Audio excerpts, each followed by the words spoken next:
તો આજનો ટોપિક છે એમોનિયા સાથે આલ્ડીહાઇડ કે કીટોનની રાસાયણિક પ્રક્રિયા. પહેલા તો મેઇન બેઝિક પ્રક્રિયાનું મિકેનિઝમ સમજીએ. આપણને ખ્યાલ છે કે જે કાર્બોનિલ સમૂહ છે, આ કાર્બોનિલ સમૂહ આલ્ડીહાઇડ અને કીટોન બંનેમાં હોય. જ્યારે C ડબલ બોન્ડ O વાળું સંયોજન એ આવી રીતે NH2Z સાથે જોડાય. બીજું અહીંયા Z તરીકે જુદા જુદા સમૂહ હોય, પરમાણુ હોય અથવા તો પરમાણુનો સમૂહ હોય. બરાબર? પહેલા તો ટેક્સ્ટબુક બંધ કરી દો. ટેક્સ્ટબુકનું કંઈ જ કામ નથી. જો ટેક્સ્ટબુકમાંથી ભણવું હોય તો ફટાફટ બોલી જાઓ. ધ્યાન અહીંયા રાખો. અને એકવાર પ્રોપર સિક્વન્સ તૈયાર થઈ જશે પછી તમને આ 100% આવડશે. બરાબર? ટેક્સ્ટબુકમાં જે કોષ્ટક આપ્યું છે એ કોષ્ટકને આપણે અહીંયા પ્રક્રિયાના સ્વરૂપમાં ઢાળીએ છીએ. કે હકીકત તો એવી જ છે. બરાબર? તમને પૂછાશે એક્ઝામમાં તો પ્રક્રિયા તરીકે જ પૂછશે, એવું Z તરીકે નહીં પૂછે. પહેલા આનું મિકેનિઝમ સમજીએ. N સાથે 2 H છે અને ત્રીજો એક વધારાનો સમૂહ છે. એ કોઈ પણ હોઈ શકે. કયો એ ખબર નથી, એટલે અત્યારે બધાનું જનરલ કયું નામ આપી દીધું? Z. કાર્બન ઓક્સિજન દ્વિબંધ. હવે આપણને ખબર છે આ કેન્દ્રાનુરાગી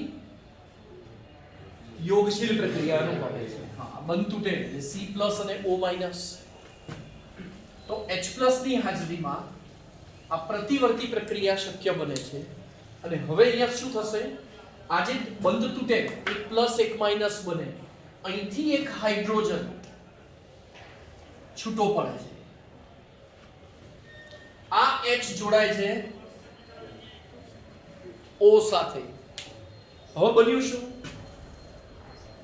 C O-. આવું થયું. ચલો, O- સાથે શું જોડાય? H+ અને H+ એમાંથી છૂટો પડ્યો. હા, એટલે અહીંયા બન્યો OH અને અહીંયા શું બને હવે? NH_Z. આગળ હવે આમાંથી પાણીનો અણુ છૂટો પડશે. કેવી રીતે? શું બનાવે? બરાબર? અને કાર્બન નાઇટ્રોજન વચ્ચે દ્વિબંધ થઈ જશે. બરાબર? એટલે ટપકા મૂકીને એટલે ખ્યાલ આવે શું થયું. બરાબર? અને નિપજ મળી C ડબલ બોન્ડ N છે. ચલો, ડાયરેક્ટ કેવું હોય તો કહેવાય શું ખબર છે? અહીંથી 2H, આનો O ગયો, વધ્યું શું? CNZ. જોઈ લો. હજી ફરી આનો ઓક્સિજન ગયો, આના 2 હાઇડ્રોજન ગયા, શું બનાવે? પાણી, H2O. વધ્યું શું? CNZ.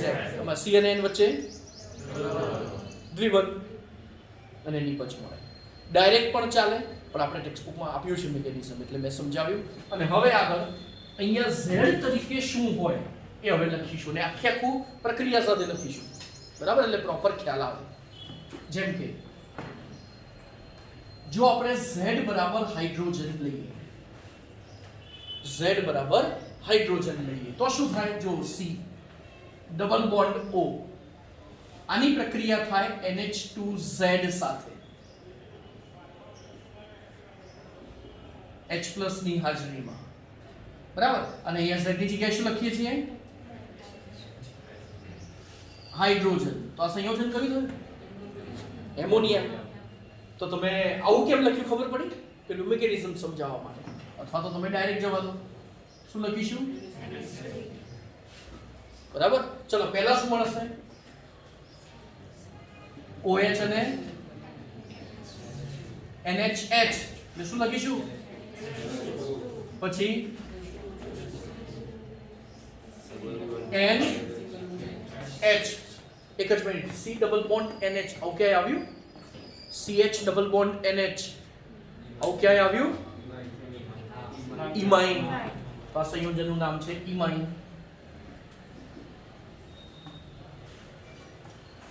સમજાયું હશે? બધાને ખ્યાલ આવ્યો હશે? આગળ Z ની જગ્યાએ આપણે R એટલે આલ્કાઇલ સમૂહ લઈએ. મિથાઇલ, ઇથાઇલ, પ્રોપાઇલ એનું જનરલ લખ્યું R. સેમ પ્રક્રિયા હવે એ તો કમ્પલસરી આપણે NH2R જ લખવું પડે. H+ ની હાજરીમાં પહેલા OH નીચે NHOH minus H2O NOH. સમજાય છે? હા. અને આને જસ્ટ અરે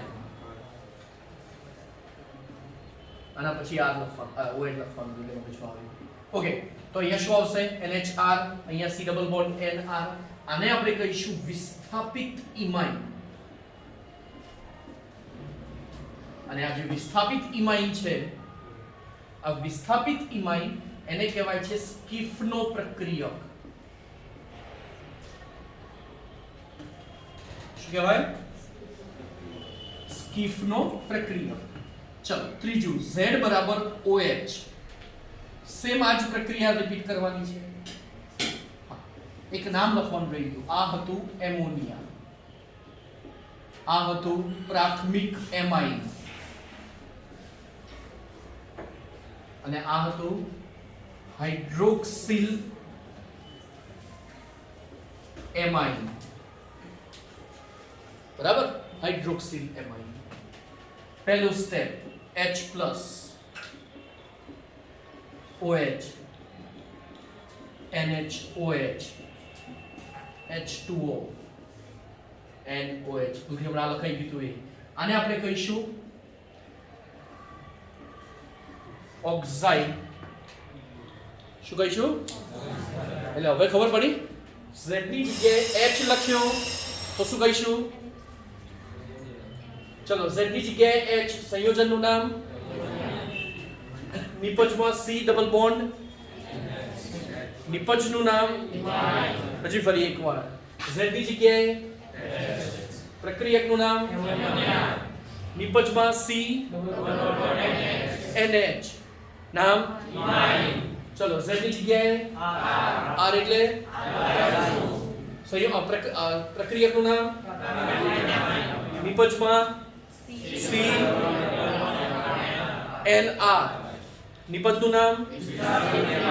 એટલે કે ત્રીજું Z ની જગ્યાએ પ્રક્રિયકનું નામ, નિપજ. ખ્યાલ આવ્યો? અને નામ ઓક્સાઇડ. કોઈને કે ડાઉટ? સમજો પડી? હવે આવી બીજી પ્રક્રિયાઓ છે, એ વન બાય વન લઈએ. ચલો અહીંયા કોઈને કે ડાઉટ હોય તો કહો. નહીં ને? કન્ટિન્યુ. Z ની જગ્યાએ NH2. બરાબર? ફરીથી C double bond O, NH2 NH2. ભાઈ આનું નામ છે હાઇડ્રેઝિન. આનું નામ છે હાઇડ્રેઝિન. H+ ની હાજરીમાં પ્રક્રિયા થાય. C ડબલ બોન્ડ ડાયરેક્ટ લખવાનું ટ્રાય કરીએ. C OH NH NH2 minus H2O N NH2. આ હાઇડ્રેઝિન હતું, સામે આવશે હાઇડ્રેઝોન. ફરીથી આ હાઇડ્રેઝિન હતું, સામે આવે છે હાઇડ્રેઝોન. પૂરું. નેક્સ્ટ Z ની જગ્યાએ NH બેન્ઝીન. એટલે કે C double bond O, NH2 ને Z ની જગ્યાએ શું લખીશું? NH benzene. એટલે નિપજમાં ખબર પડી જાય શું આવશે? C double bond N NH benzene. આ રહ્યું જે Z લખતા હતા એ ખ્યાલ આવ્યો? પહેલામાં જે Z લખતા હતા Z ની જગ્યાએ NH બેન્ઝીન આવે. બીજું બધું તો એનું એ જ છે. પણ મેઇન આપણે પેલો પ્રક્રિયકનું નામ, એનું બંધારણ, સામે જે નિપજનું બંધારણ અને એનું નામ એ ઇમ્પોર્ટન્ટ છે. તો અહીંયા H+, આનું નામ છે ફિનાઇલ હાઇડ્રેઝિન. તો સામે મળે છે C OH NH NH benzene minus H2O. બોલો શું આવશે? ડબલ બોન્ડ N NH અને બેન્ઝીન. ચલો આ ફિનાઇલ હાઇડ્રેઝિન હતું, આ છે ફિનાઇલ હાઇડ્રેઝોન.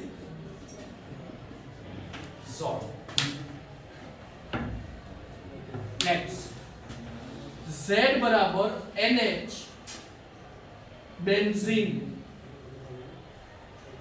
બરાબર. C double bond O NH2 NH benzene H plus OH NH benzene. ઉપર આવી ગયું ખ્યાલ છે. H2O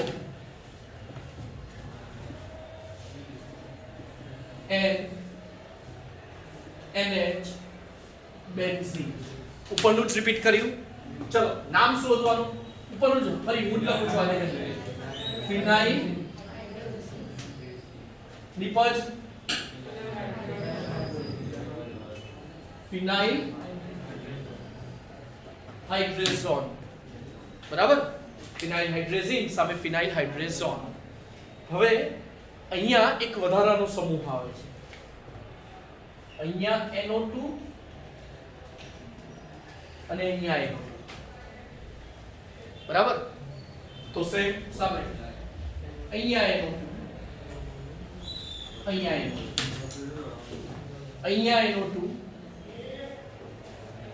અહીંયા NO2. નામ છે આનું 2,4-ડાયનાઇટ્રોફિનાઇલ હાઇડ્રેઝીન. 2,4 કેવી રીતે? જે બેન્ઝીન રિંગ છે જ્યાં NH જોડાયો છે એને એક નંબર, આ 2 આ 3 ને આ 4. સમજો પડી? સમજો પડી? બરાબર. હા, તો બીજા અને ચોથા પર 2 વાર નાઇટ્રો. એટલે જો ત્રણેયની એક આખી સિક્વન્સ થઈ.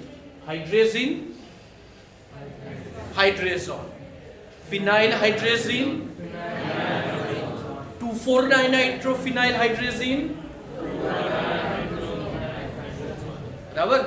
એનું એજ લખતો તો કેમ ખબર છે? ખાલી પેલો ડિફરન્સ જ કહેવાનો રહ્યો બરાબર. નહીં તો પછી એવું લાગે કે હજી નવું આવ્યું, પણ હતું એનું એજ, ખાલી ડિફરન્સ અને ખાલી આટલો જ ચેન્જ હતો.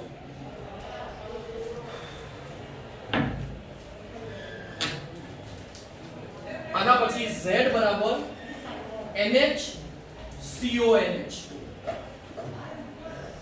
C double bond O NH2 NH CONH. ચલો નામ છેલ્લે લખું છું. H plus OH N NH NH CONH2 N NH CONH2 બરાબર. નિપજ આ રીતે થશે. આનું નામ છે સેમી કાર્બેઝાઇડ અને સામે આવે છે સેમી કાર્બેઝોન બરાબર. પહેલેથી Z બરાબર H પ્રક્રિયકનું નામ, નિપજમાં C ડબલ બોન્ડ NH નામ, Z બરાબર R આલ્કાઇલ સમૂહ, પ્રાથમિક amine, C double bond NR વિસ્થાપિત ઇમાઇન, સ્કિફનો પ્રક્રિયક, Z બરાબર પ્રક્રિયકનું નામ હાઇડ્રોક્સિલેમાઇન, સૂત્ર નિપજમાં નામ બરાબર oxide, C double bond O Z ની જગ્યાએ NH2 હાઇડ્રેઝીન હાઇડ્રેઝોન શોર્ટમાં બતાવ્યું. ફિનાઇલ હાઇડ્રેઝીન 2,4-ડાયનાઇટ્રોફિનાઇલ હાઇડ્રેઝીન સેમી કાર્બેઝાઇડ સેમી કાર્બેઝોન બરાબર. તો આ એક આ Z વાળું ટેબલ પૂર્ણ થયું. આઈ થિંક બધાને ખ્યાલ આવી ગયો છે. ઓકે, લખી લો.